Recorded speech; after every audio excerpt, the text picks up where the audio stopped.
right, here is the video review of a figure I've been trying to get my hands on for a good long while. It is Cloud Hot Rodimus.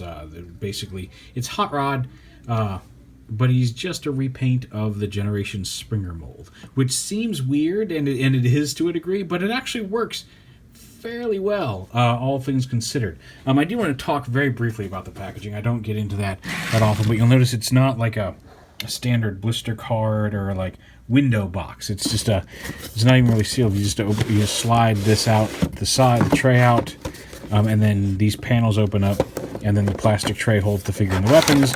It slides out, and there's instructions behind there. There was originally also apparently a comic book that came with this. I didn't get that. I found this on a website that was selling it minus the comic book, but it was only $67. It's a legit figure, and it's only like I saw it at a lot of conventions, and it was only and it was always like $200 or more to hunt this guy down. I'm sure there were some places that had it cheaper, but whenever I always saw it, it was always around a $200 figure. And somebody pointed out a listing on Mandarake, if that's how you say that. I've heard Mandarake, I've heard Mandarake. No matter how you say it, somebody's going to complain. But anyway, it was $67. So I picked it up. Of course I did. Anyway, so I've been looking forward to getting him. Neat packaging. And like I said, it works surprisingly well as Hot Rod. You see, even if you take more of a rough and tumble vehicle mode than the slick, wedge-shaped vehicle mode you're used to seeing. But yeah, the yellow back here kind of works as a spoiler. It's, the colors don't look bad on it. It's different. Let me peg this back together here. Get it all snapped. But yeah, it's a neat version of Rodimus. He does still have a little bit of the gappiness that Springer did, connecting all the panels up here together. But I have found that like if you get all the back legs and everything tabbed in and clicked into the right click, it does stay together pretty well. Like I said, this had come unclicked when I first started shooting, but I clipped it back in here, and that holds everything together. So it does still have a few of the little glitches that Springer did as well, but all in all, once you figure out how it all goes together, you can get it to stay together pretty decently. But yeah, I like it. I like the orange, obviously. But yeah, like I said, it's a different take on Hot Rod, but it does kind of work. There's a sword stuck under there. And of course, because it's just the Springer mold repainted, there's no modifications, physical modifications to the toy. So he does still have his other alt mode, which is Rodimus's true mode here. Let's go ahead and get that in place. So we'll just take this out, flip these back around, flip the wheels here, tap them together just like that, pull the little fins down, bring this whole assembly, pull the arms out, this up and forward, and tab it in here in the front. Bring this back, fold this around. Actually, you just fold this around more. Bring this piece out. Now if I can get it out and pull it down. These panels sticks a little worse than it did on Springer.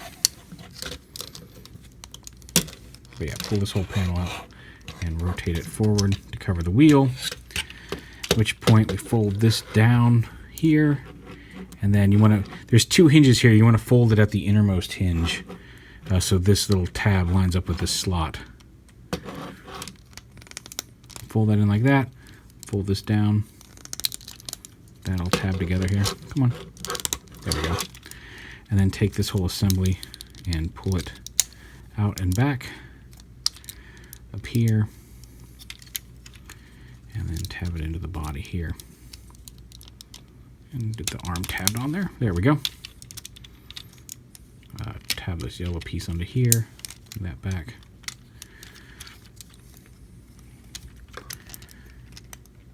And come here. So this is the problem panel right here. It slides out on a post. I don't remember having that much trouble with Springer, but oh well. Forward, cover the wheel. Fold this down. Fold this down. This square. And tab it all together tightly there. Bring this all around and tab it in here. So there's the core part there. Now you can, at this point, you can flip these down to use as wheels for the helicopter mode, as the rear landing gear. And then there is one up here in the nose cone, so it can land like that, if you wish. And of course the sword opens up, flips up, and becomes the propeller. And he's got a helicopter mode. The true form of RODIMUS, helicopter RODIMUS. He's orange and a helicopter. So pretty cool. But you can also, instead of that landing gear, you can flip this up, and then his gun does snap in to the front here. There we go. And you can use that. That can also function as a forward landing gear with these in the back to support it as well. So yeah, yellow is very bright in this mode, a lot of it. But yeah, there's a cool helicopter mode for RODIMUS. Got the Airwolf theme song going through my head now. So yeah. Now I'm trying to figure out if there's a way to like rotate some of this stuff around to make it look like the rod pod. Like maybe if I can bring his legs down and under. No, they won't bend far enough because of the. Can I rotate them around like this? Oh wait, maybe. Hold on. Oh, we might be doing this. We might be doing this.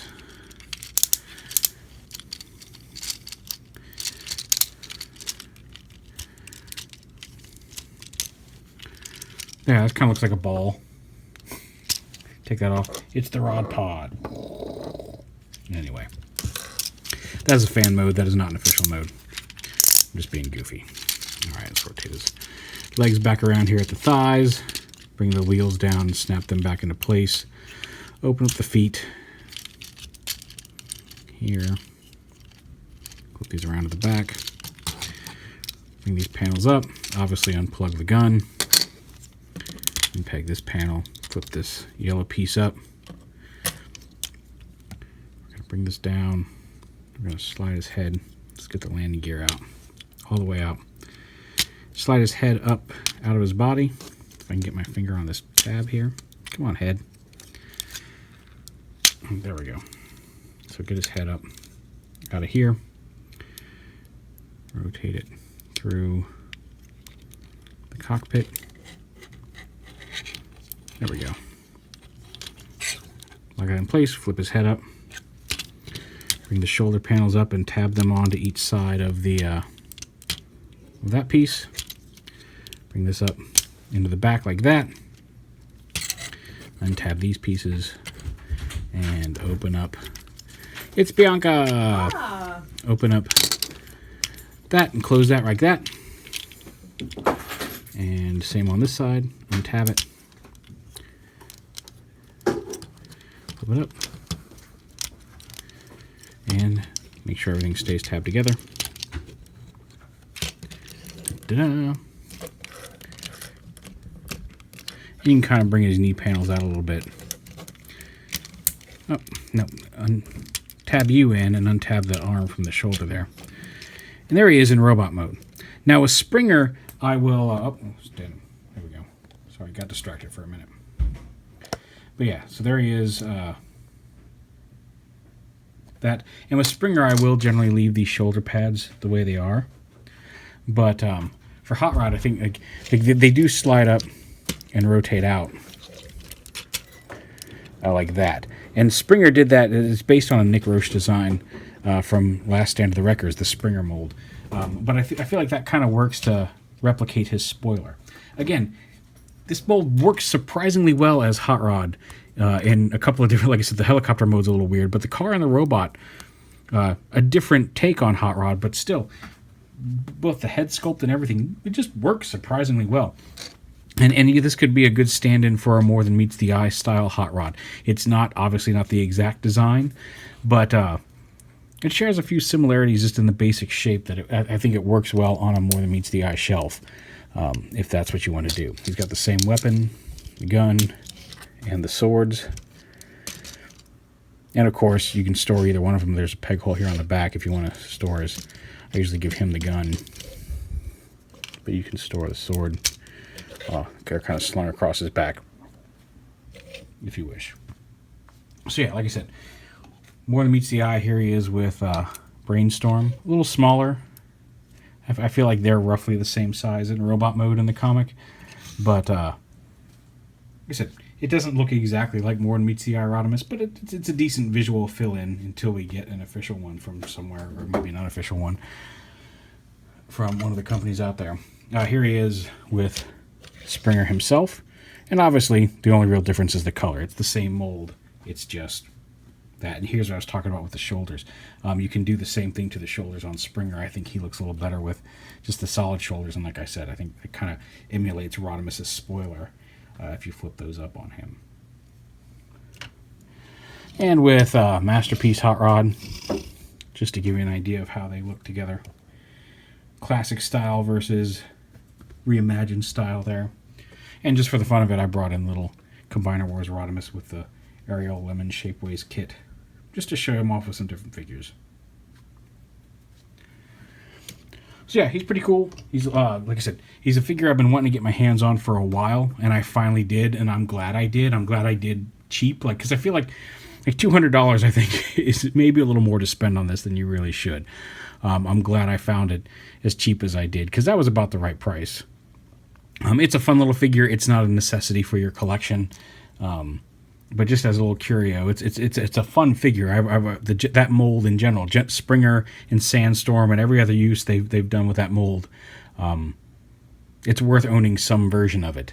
I own 3 versions of it now, but yeah, it's a fun mold. It's a fun idea, a fun repaint. Some of the other Cloud figures I didn't feel worked really well as the repaints that they were done as, but this one is actually really nice, and I'm glad I finally was able to get my hands on it. So yeah, there it is, Transformers Cloud Hot RODIMUS.